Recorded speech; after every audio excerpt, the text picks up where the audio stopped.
I remember swimming. My limbs react instinctively to the river's whim, each stroke propelling my body on beneath an avenue of alders, willows and downy birch, in whose canopy shelters a fluting blackcap, fresh returned from Spain.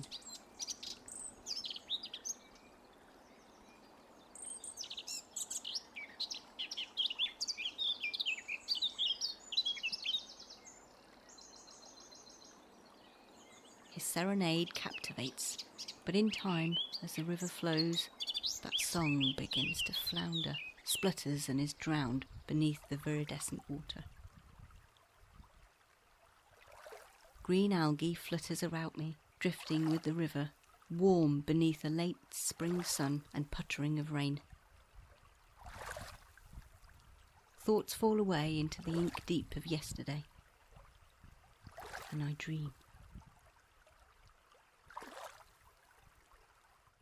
Until warm, strong arms draw me up through the tussle of yellow flag and cow parsley. Water tumbles from my body and explodes to form wonderful and terrifying new constellations in the sunlight. That's right. Get it all out. Fruit cube. I don't think I'll ever get used to hibernation. Ah, thanks. I feel like a skunk did something nasty in my mouth. Skunk? It's just sulfur dioxide making its way out of your body. That doesn't make it taste any better, Doc. Yikes. Vic, honey, pass me those slippers, please. Here. It's always so cold after hibernation. You remember the Canara? Now there was a ship that knew how to treat a girl. Sure, antique rugs from wall to wall. And the cocktails, Erebus sours. Sink enough for those bad boys and they'll have no need for a hyperpod. Oh! Elly. I'm all right. It's nothing. It didn't look like nothing. Doc? No, really, I'm fine. My ears are ringing, that's all. It's probably nothing. Auditory hallucinations do occur from time to time. Gee, you sure know how to reassure folk. Ow! I think I was clutching my locket in the pod. You really shouldn't be taking that thing into the hyperpod with you. Oh, but it means so much to me. It was all I could afford back then. One day I'll get around to buying you that ring. Oh, sure, baby. But I always loved the locket. Whenever I need to fall into those big green eyes of yours, you just pop the lid and there you are. Oh, just dreamy. Very touching. Now stick out your tongue and say ah. Ah. And again, without the confection. Ah. Yes, well, there is some discoloration of the tongue, possibly necrosis, but we'll just put it down to the fruit cube. Otherwise, it looks like you've passed through your hibernation relatively unscathed. Miss Eloise Van Tyne, I declare you fit for work. Oh, cheers. Thanks, Doc. Always a pleasure. Now, I understand Captain Blackwood is waiting to brief you both in the mess room. Miss Van Tyne? Douglas? Mr. Carson? Dougie, baby. Welcome back to the land of the living. Would you care for a cup of tang? I think I'll stick to tea right now, thanks. And is that coffee? Freeze-dried. So pass it over, I'm no snob.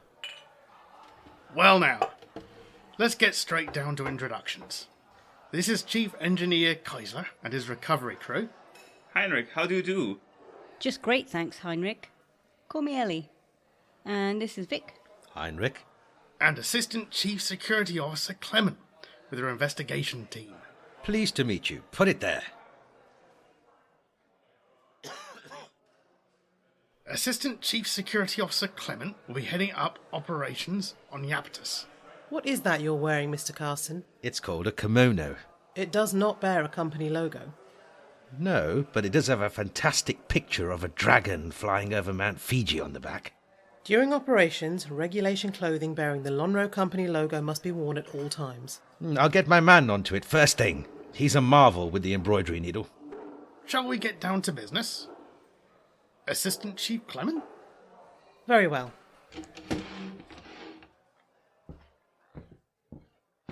We are currently on the approach to Iapetus, a moon of Saturn in the Sol system. 2 standard weeks ago, contact was lost with a survey party tasked with assessing the feasibility of exploiting the moon as a source of primordial materials. At least while the moon Phoebe, a captured centaur, retains its current triple SI status. Early reports indicate that the survey base suffered a catastrophic depressurization, cause unknown. All crew were lost. Our mission is to secure the base, investigate the cause of the depressurization, recover survey data where possible, if necessary to complete said survey, and recover all Lonro Company property. And what about the crew? The bodies are still down there. We are to recover all Lonro property. The bodies of those employees whose contracts include the relevant insurance clauses will be returned to the stipulated parties. The rest will be disposed of under the relevant exploration and exploitation of outer space treaty guidelines. What was that company motto again? Place yourself in our hands. Dealing with the victim's remains is the responsibility of the investigation team. Iapetus has 0.223 meters per second squared gravity and a day lasting 79.32 standard days. We will be working at night. The terrain of our operational area will be largely ice-covered with a dark material layer no more than 0.3 meters thick. Temperature, 98 rising to 105 degrees Kelvin. No weather, no magnetic field or ionosphere, but we'll be well within Saturn's magnetosphere, so we'll be employing standard NOAA suits. Our access to the Nessus shuttle is limited to 36 standard hours on site before the ship continues its supply run. Mission duration is scheduled at 2 standard weeks. We have not been issued with gravity plating. I always work best when I wake up in the morning feeling like my head's gonna explode. The existing base has gravity plating. If the mission extends beyond the scheduled time frame and the gravitomagnetic field generator is serviceable, we should be able to at least make use of their sleeping quarters. Now, disembarkation is in approximately 22 standard hours, 0530 ship time. Report to the launch bay at 0330 to prep your NOAA suits and review safety procedures. I expect you all to be sufficiently rested and in possession of your personal bags.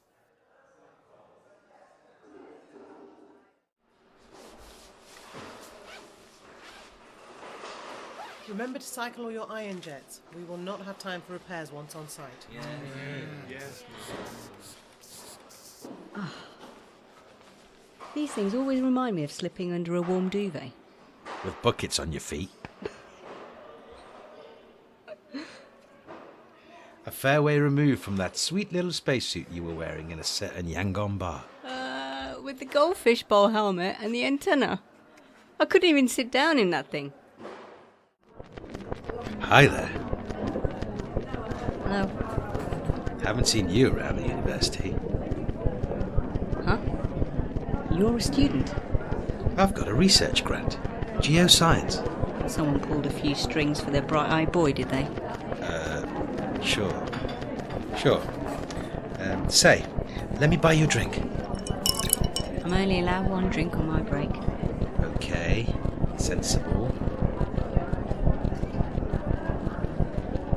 Well, that's quite an outfit you're wearing.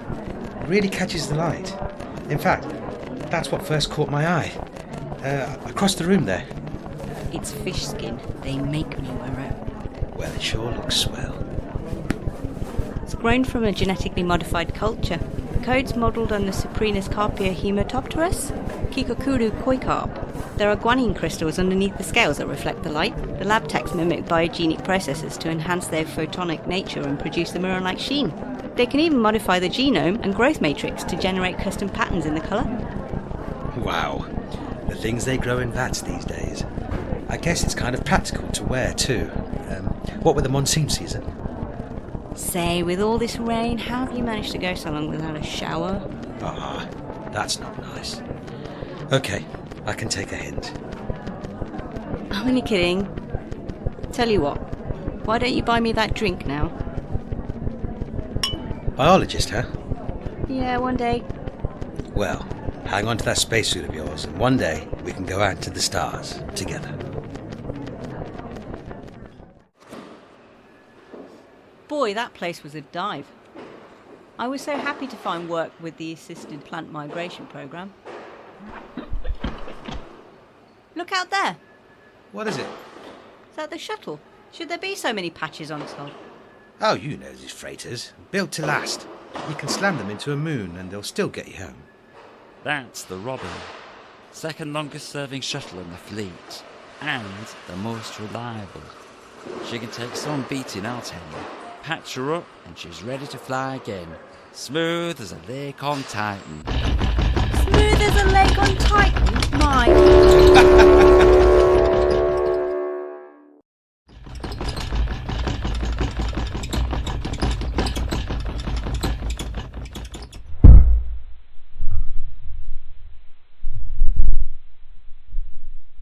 Okay, we're down and safe. Shutting off gravitomagnetics.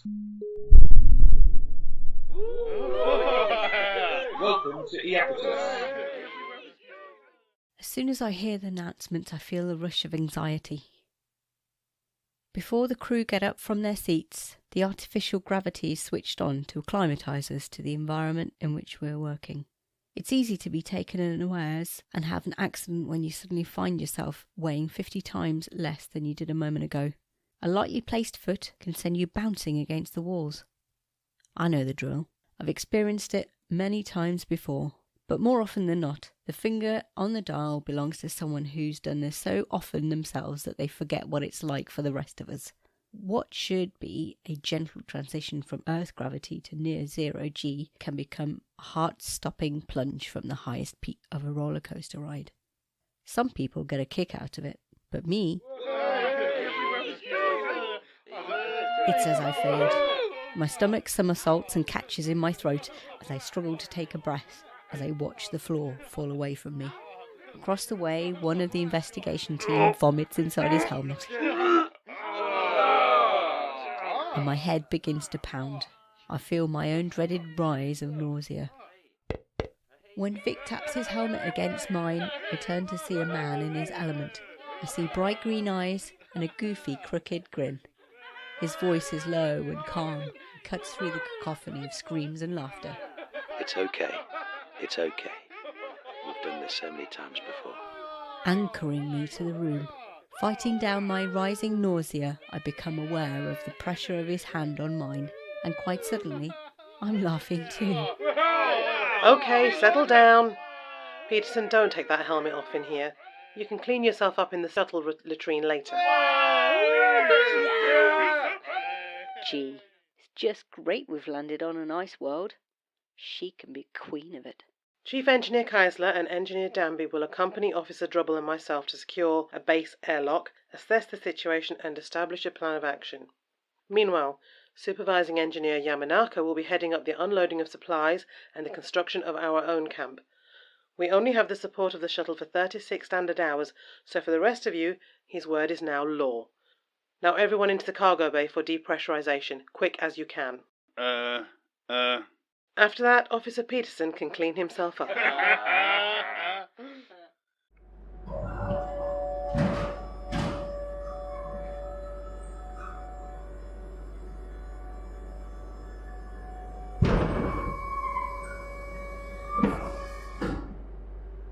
The muffled tin pan clang prompts the more experienced crew to brace themselves as the cargo bay doors break open.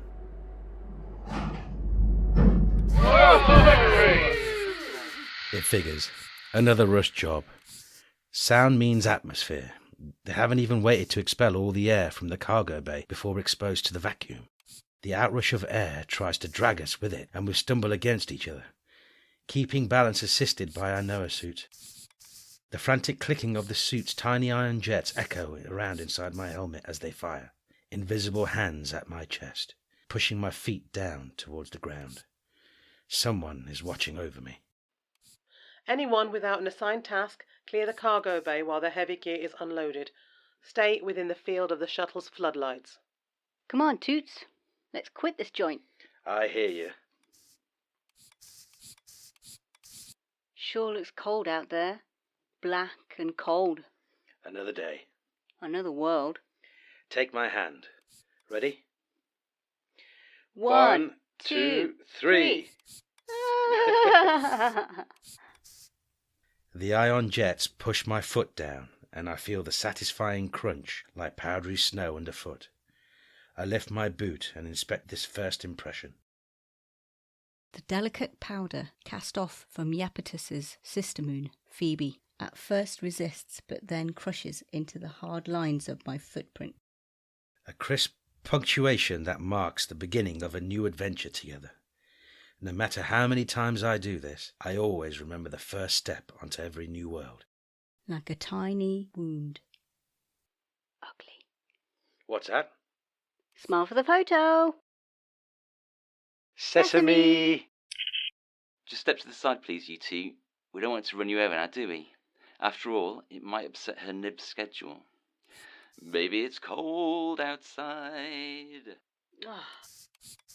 There now. Didn't I say we'd see Saturn together one day? It's so bright. I'd forgotten we'd be able to see the rings. Their shadow arcs so boldly across the northern hemisphere, and the planets in turn blots them out so absolutely. The whole thing looks like it's been turned from a block of wood and set up low in the sky. It's beautiful. All that weather. Great bands of hydrogen and ammonia crystals racing round him. It's breathtaking. I hope we get to see a white spot, one of his storms. Okay, hand me that camera and go stand back over there. Let's get the two of you together in a picture. Careful there. They're little drifts of powder that give way when you walk. The ice underneath isn't very even. And it's always taken me a while to get used to this suit in low G. Okay. Hey, this powder, it's more of a dark red than black here at the edge of the floodlight. Like the heart of an uncut ruby, every jewel holds a secret. Check your air supply there, boy. You always get poetic when your oxygen mix is too high. My beautiful wife-to-be. Behind her, outside the pool of light cast by the shuttle's floods, cold Iapetus still sleeps, the dark crumpled blanket of primordial material drawn up about him. Occasionally there's a wink of light where some wayward meteor has torn through to reveal the ice beneath.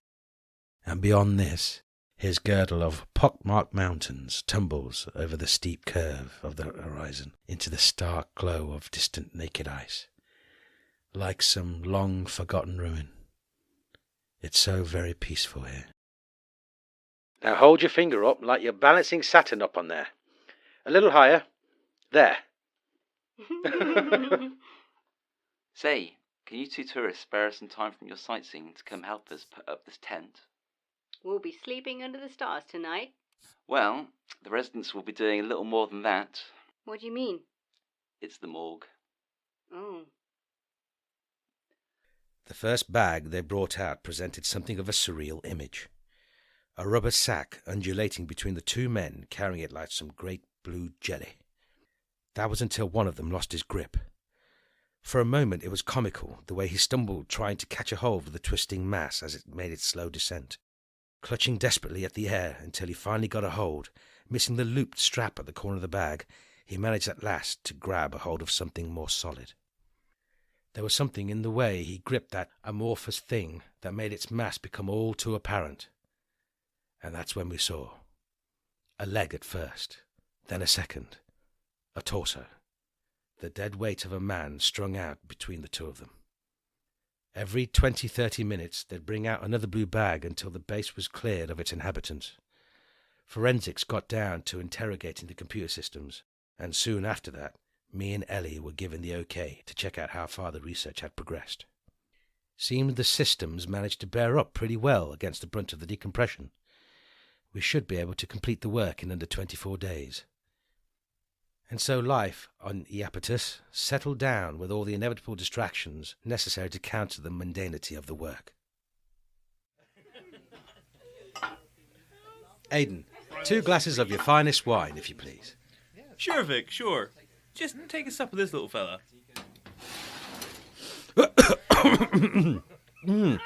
I'd say the bouquet has mellowed slightly. It hasn't lost any of its original vitality. It plays as lightly as a cow across the sinuses. This one's had a good 4 days to mature. A vintage brew. Yeah, give it another day, and it'll have eaten its way through the canister. Oh boy, this'll be a real treat.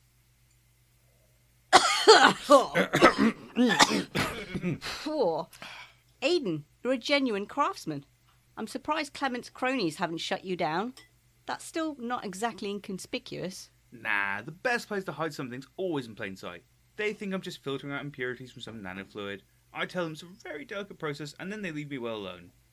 Which is for the best, really. If anyone who didn't know what they were doing tampered with this little setup, they could blow a hole inside the room. And then anyone without a suit would soon find themselves bedding down with our unfortunate predecessors in the morgue. What? Not appropriate. Aden, why don't you pop outside and get some ice? You can use your helmet to bring it back in. Hey, have you heard what they're saying? What? About Clement's tattoo? She's got a snake wrapped round an atomically correct heart right here over her own. Oh, that's precious. I hear she's got an apartment full of bugs and lizards back on old New Mars. No. About the forensics findings. What? That the base's decompression wasn't any accident. Oh, I do love a conspiracy. One of the crew went crazy. Lally carved up the crew and then tried to vent the evidence into space. He could even be hiding around here somewhere still. Don't be ridiculous. No, there'd still be signs if anything like that happened. Where's the evidence? I heard there's still one body unaccounted for. Peterson will know. Peterson, you know anything about a missing body? Oh, you know I can't talk about that kind of thing. Coburn. Sam Coburn was the name I heard. And a rover's missing too. Paranoid personality disorder. It happens more often than you think. Ah, you're just cooking up ghost stories for the campfire. The poor sod probably couldn't get back in to refill his air supply and died out there in the field somewhere. I'm with Elly. I don't believe a word of it. Now, this story about Clement's tattoo, on the other hand...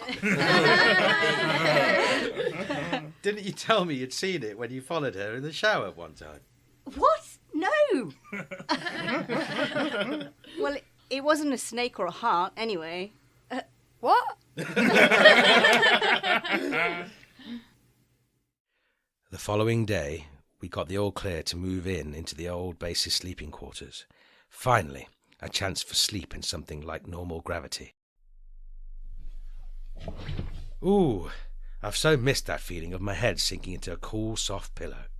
Yeah, but it's kind of a shame, though, isn't it? What? Well, it's not often we get the chance to make use of the low G. I don't think we've quite explored all of the possibilities it can afford. Why, Miss Fantine, you make a man blush. An upstanding gentleman such as yourself never blushes. He mantles with emotion. What?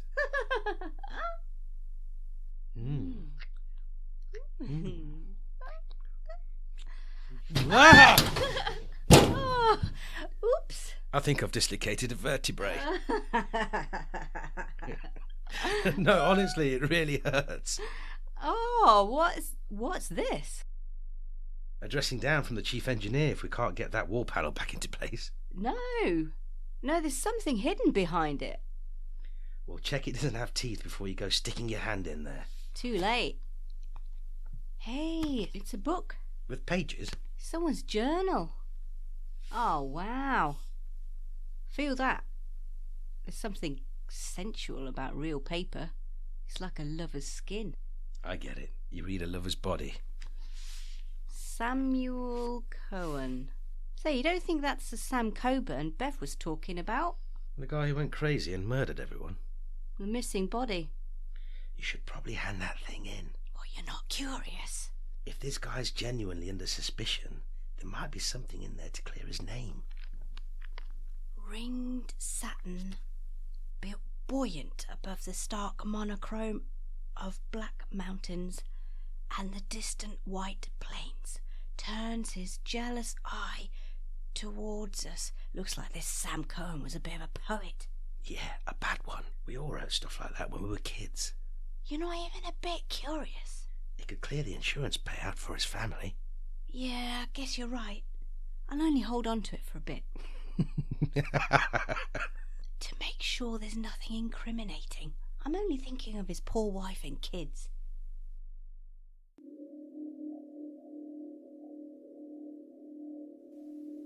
Okay.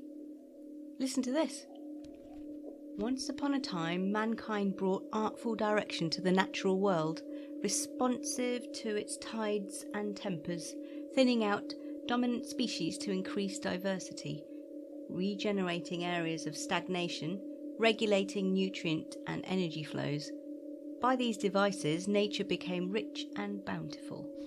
But with prosperity came complacency and arrogance, a disconnection, a desire to control and brutalise without regard for consequences in the pursuit of unbounded wealth.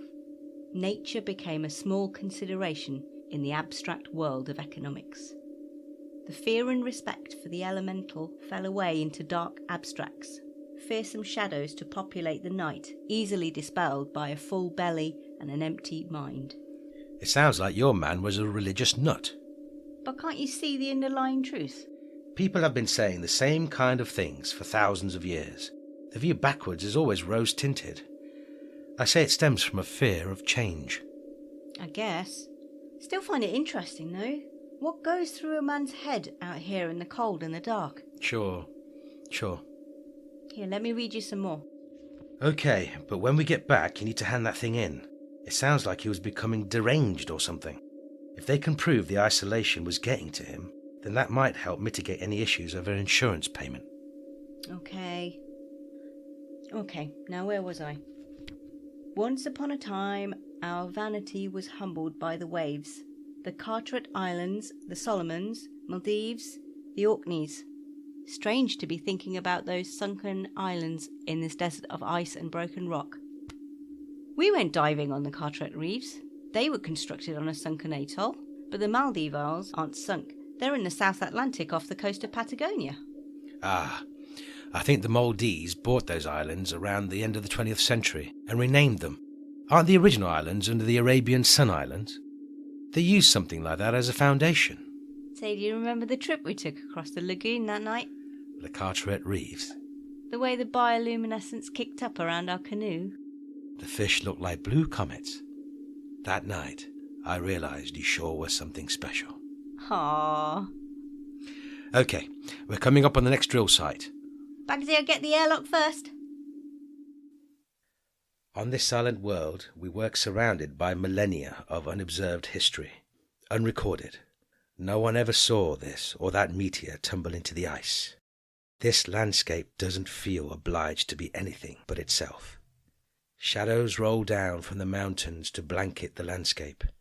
It makes no sense, but I can hear them murmuring, a chorus of voices low, rumbling and indistinct, rocking up inside my ears. I can feel my breathing becoming easier, my movements slower and more precise. Here I understand the futility in our need to document, to memorialize. All the hopes, worries and regrets which tether me to the past and future fall away.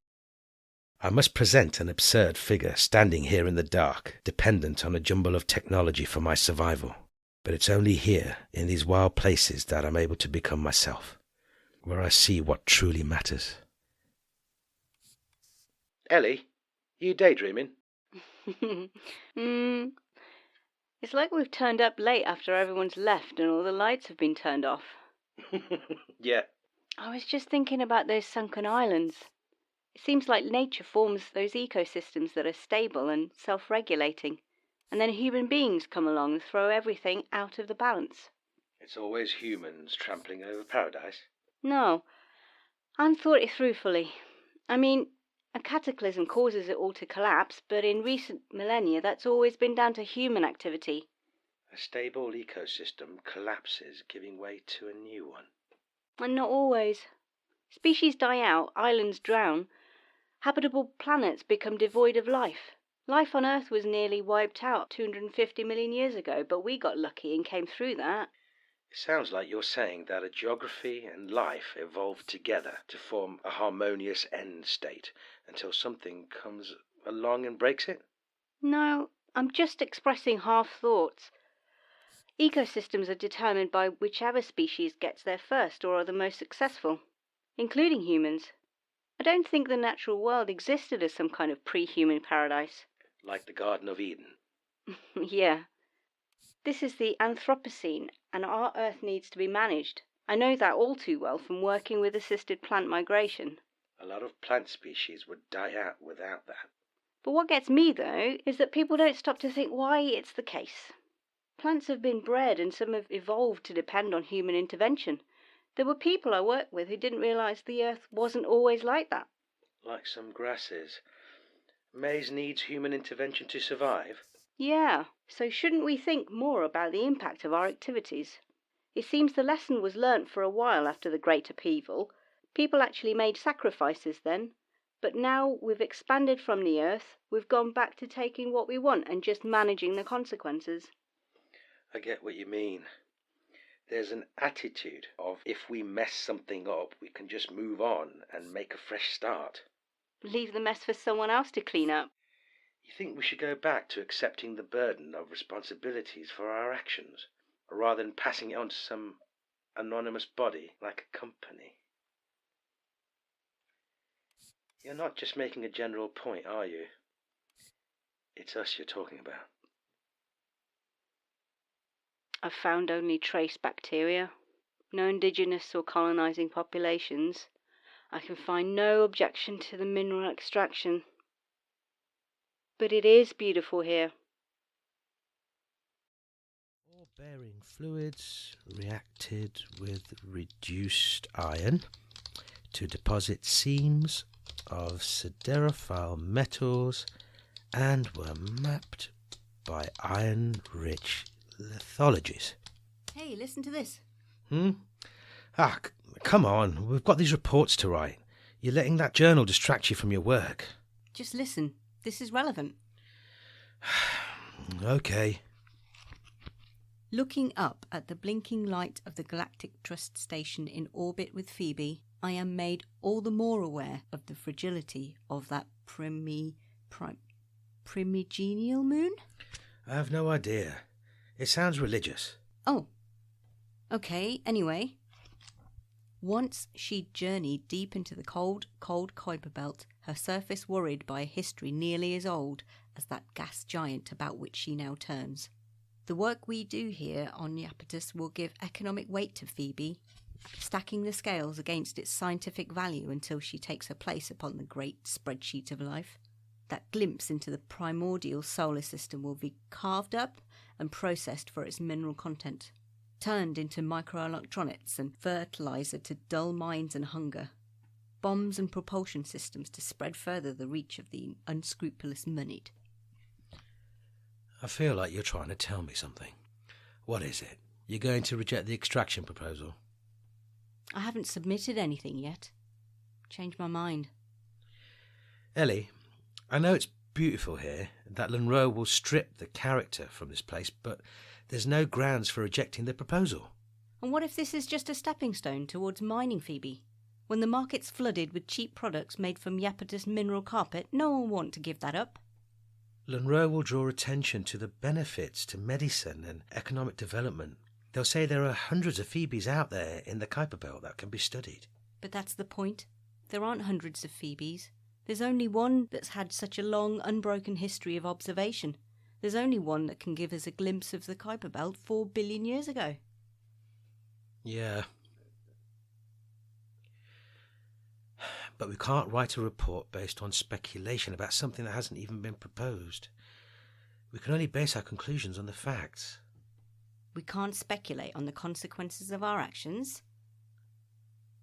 No.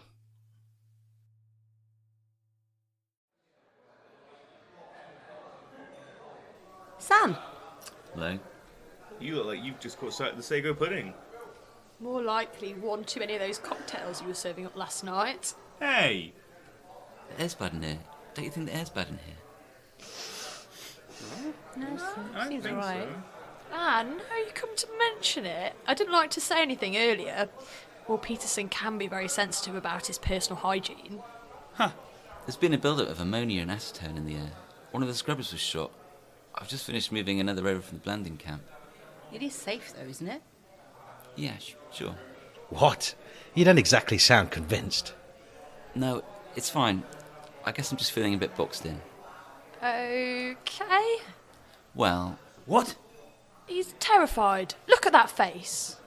it's just all these system failures and safety breaches we've been finding. I don't feel entirely safe here. Just today there were 3 alarms that have been disconnected, a coolant loop that had been drained without... You worry too much. It's like with doctors, you know. They're so aware of what could go wrong that they start diagnosing all sorts of rare diseases in themselves whenever they get the tiniest sniffle. We all get that from time to time. Best thing to do is drink. It gives you a sense of perspective. Yesterday I had to replace a ventilation valve that kept locking open in its sea airlock. If it hadn't been spotted, it's possible we could have had another decompression like... Whoa! Hey, we don't talk like that when we're in the can. Sorry, no, you're right. I'm letting my paranoia get to me. I say it's still the prospect of sago pudding. I'm sure he put some chili in it. Yeah, it's like you can only cook for 0G. No, this place is much safer now than what they had to put up with before. Some of the things I've seen, this place was just waiting to blow. Oh, wait a minute. What about your crazed crew member deliberately vents everyone out into space theory? Well...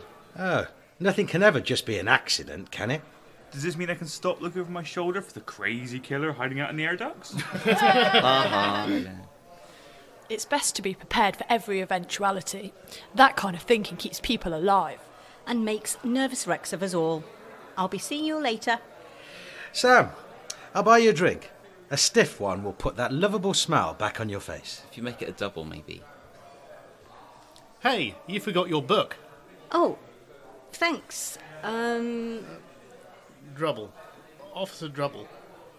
Journal of Samuel Cohen? We've never really talked, have we? Funny that, in such a small community. This is your property. Yeah. Well... You found this on the base? This should have been reported immediately upon its discovery. You know, we were about to do that very thing, but I just had to get myself some victuals first. You know, the chef's quinoa and ginger-infused tempeh is the talk of the survey division, and I've just died if I'd missed out on my last chance to taste it. Sago pudding too? And the sago pudding too. You'll both have to come with me. Do you realise the significance of this object? It's just someone's journal. Samuel Cohen. The name doesn't mean anything to you? You've not heard any rumours? Nope, not me. How about you, Elly? I never listen to gossip. You must be the only ones. Nevertheless, anything that may have a bearing on the events that led up to the incident here must be reported immediately. We understand that, Assistant Chief, but as I explained to Officer Drubble here... Yes. Fortunately, we already have a clear picture of the events leading up to the incident. This is a paper book, isn't it? Yes, I think so. Impractical for an itinerant lifestyle. I mean, it's quite heavy, isn't it, to be carrying around? And how much can you store in it? 200-300 kilobytes? I guess it depends on how small you write. Of course, the data can't be hacked or copied very easily. Without this name on the front, it would take time to identify the author. Ideal for anyone planning a criminal act. Did you read much of it? I just glanced at a page or two, out of curiosity. Like you said, you don't see many paper books outside of museums and art galleries. I didn't actually read anything. We're far too busy to be reading books. Those reports won't write themselves, after all. I've never touched one before. My uncle had a pad which simulated the feel of paper. This feels different. Irregular. Dirty. How long until you've completed your work? The field work's done. We're just collating the final data and writing our conclusions. Well, the Nessus will be returning to evacuate us in 70 standard hours, so you'd better make sure you've packed up all your kit by then. Sure thing, Assistant Chief Security Officer Clement. Thank you, Dr. Carson, Dr. Vantine. We were lucky there. How'd it go with the Ice Queen? Oh, just a lot of hot air. It's nothing. Really? We were genuinely worried there. That guy could have made a shortage of toothpicks sound like a matter of life and death. Say, get this though. After all that stuff about this place being a death trap, Sam already put his name down for the first of operations. What? But we haven't even submitted our conclusions yet. I guess they already decided there was a profit to be made here. The preliminary survey found enough readily available schreibersite and xiphengite amongst the surface dust to make it viable. That's why they're in such a hurry to get the base fixed up. Unbelievable. We're just rubber stamping a decision that's already been made. Come on, my darling. Let's take a ride out to the mountains. We've still got some gear out there to pick up. It's our last chance to get out onto the surface, so let's try to enjoy it. Okay.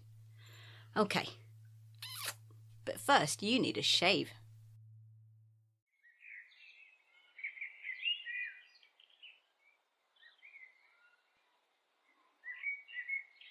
What's that you're listening to? What? Sorry, Dawn Chorus. And it's a particularly mellow blackbird. It doesn't seem out of place here at all. It's a shame we'll not get to share a sunrise here. Yes, the sun's hiding there, just below the horizon. Too shy to say hello. I'm losing track of time here. The chronometer doesn't motivate me so much as count off the days until another deadline. After a while, I stop registering the numbers on the screen. I just glance at it out of habit, and all the while I can feel its resentment growing. Your chronometer resents you? I'm convinced. It's got nothing to do all day but tell me what I should be doing. But then I just go on ignoring it. I'm denying its one purpose in life, aren't I? Now, a sunrise puts clothes on the day. Tells you exactly what kind of a mood to expect. What? You know, the sun's rising, it's picking out an outfit for the day, and you just know. Today is a jogging bottoms kind of day. I'm going to brew a big pot of Earl Grey and curl up with my man and a good book. Or, hey, let's break out the tropical shirt. Today I will greet everyone I meet with a smile and a sincere compliment. You can't see any day as mundane if you mark each with something as unique as a sunrise. Rem aku tetigisti. You've hit the nail on the head? Yes, you've touched it with a needle. While we were in hibernation, I dreamt of that time in Yorkshire, that day you proposed. I woke up early that day, walked through the woods along a lane already illuminated by birdsong, and the first few voices were clearly discernible: robin, nightingale, and songthrush. I climbed the hill up towards the old quarry, where a blackbird piped up, closely followed by a wren. With the chorus breaking up beneath me, I watched him come up. That great big fiery ball in the sky, back again with another day. Come on, sleepyheads, what's today got in store for you? And what had the sun picked out from his wardrobe that day? Oh, a long summer dress, bright with sunflowers right down to the ankles. That must have been quite some spectacle. You bet.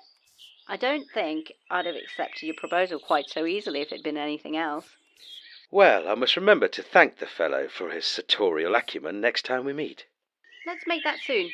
Sure. And we'll leave poor old Iapetus behind. Great, dark, slumbering thing. It is beautiful here. This material has taken millennia to accrue, and they want to go and suck it all up. In a couple of years, this place will be unrecognisable. But what do you want to do? I don't know. Not this. We need to work, Elly. Okay, convince me. That light. The Galactic Trust outpost for Phoebe. In a few years, the company can challenge Phoebe's special scientific interest status again. Maybe they'll grind her down for rare minerals. Saturn will briefly gain a new ring before the remains crash down here on Iapetus and the profits are maximised, and then all that history's lost forever. It's vandalism. We can't stop it. But we don't have to be a part of it. And who knows? If we're working outside the company, maybe we can come up with another way. Change people's attitudes and you change the market. It's happened before. It didn't take a violent revolution to stop people eating pigs and chickens. No, it took the Great Upheaval. The world was already heading that way. You want to go freelance? Well, yes. And only ethical patrons need apply? We'd be able to pick the jobs we tender for, ones where we could make a difference. We need to invest in our own kit. Where do we get the money? The retirement fund. Madness. We need a private client base. We've got a few connections now, enough to get us started, and then we can build one up. And what are we going to live off until we've done that? Come on, we've lived hand to mouth before. We can do it again. I don't know if I could live like that again. Just think about it. Please? Okay, I'll think about it. Say, do you see that? Oh, come on, don't try and change the subject. No, really. Over there. Where? Look, that flash of light. That's not ice. Let's go check it out.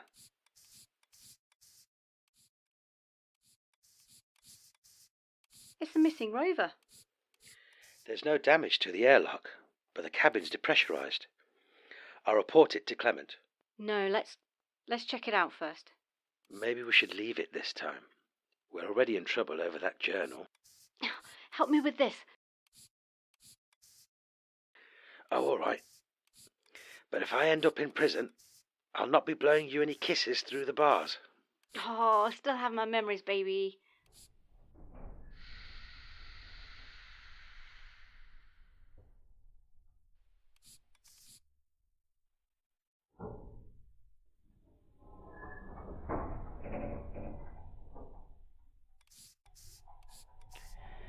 The emergency lighting's down. Look. The poor sod didn't have his helmet on when the cabin depressurized. What happened here? No power anywhere. It looks like fire control vented the atmosphere, but the system should have automatically repressurized the cabin. Another safety breach for Sam's list? It's Samuel Cohen. That doesn't look like a face of a killer. Whether he looks like one or not, it's starting to look like that's how he'll be remembered. Maybe that's why he looks so disappointed. Yeah, you've got something there. As if he knew? Hey, we don't know anything for certain yet. No, you heard Clement. She as much as told us they were pinning the blame on him. They've got their scapegoat. Why look any further? This is wrong. It's exactly what I'm saying. No, this helmet, it isn't for a Noah suit. It's a radiation helmet. The seals are different. It wouldn't engage properly with his suit. The name tag's different too. Or yay me. He wouldn't have been able to get back into the station after it depressurized. He'd have been stuck out here, unable to restock his air supply. Mix-ups like that don't just happen. They're framing him. I don't know what it looks like. He must have died back on the station with everyone else. They've dragged the body out here, grabbed the first helmet they came across, and then they've sabotaged the rover to make it look like he's deliberately killed himself out of remorse. Also, they can come along and discover him and present him as evidence for whatever crazy story they're cooking up. Look, just calm down. Think for a minute. I wouldn't put a thing like this past Monroe, but we can't prove anything. So what, you're just going to report it and play along with their game? I don't think we should even do that. I think this spells a whole heap of trouble. If Cohen is being framed, Clement will have spent these weeks laying down a trail of evidence to convict him. They've chosen a good candidate. He wasn't exactly happy about what was going to happen here, and now they have his journal. Oh, Vic. Sorry, I'm sorry, but you must see our own names would be mud if we tried to interfere. We'd have no chance of proving Cohen's innocence, and we don't even know for sure what story Monroe intends to put out. There isn't enough evidence to prove that there's any conspiracy. Sam told us about all the health and safety infringements. He was even worried about reoccupying the station. It was so run down, an accident waiting to happen. That's just circumstantial. And do you really think that Sam would risk his job to give evidence against Monroe? The man's got a family to support. You think it's fair to even ask him? I just can't let Samuel take the fall. He's got a family too, remember? You pointed it out yourself.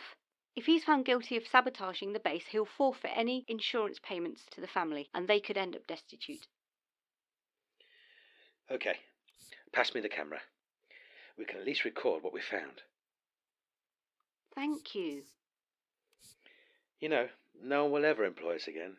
But we'll have done the right thing. Maybe. One thing's for sure. It looks like we're going freelance from now on after all. I promise we won't regret it.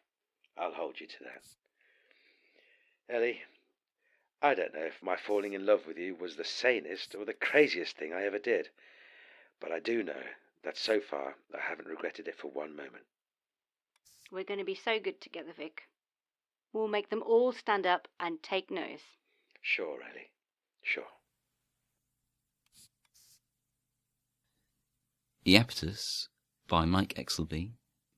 Cast in order of appearance: Elly, Josh Exelby; Vic, Sujinder Bola; Doc, Gregg Pina; Douglas and Officer Drubble, Tim Kilminster; Heinrich and Aden, Rhys Pollard; Clement, Ketna Butron; Doc Crew and Sam, Mike Exelby; Shuttle Pilot, Tony Amis; Peterson, Tom Reynolds; and Bev, Grace Elkin.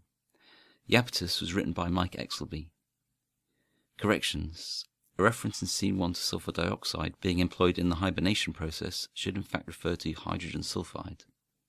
This play and recording are copyright 2018 Mike Exelby.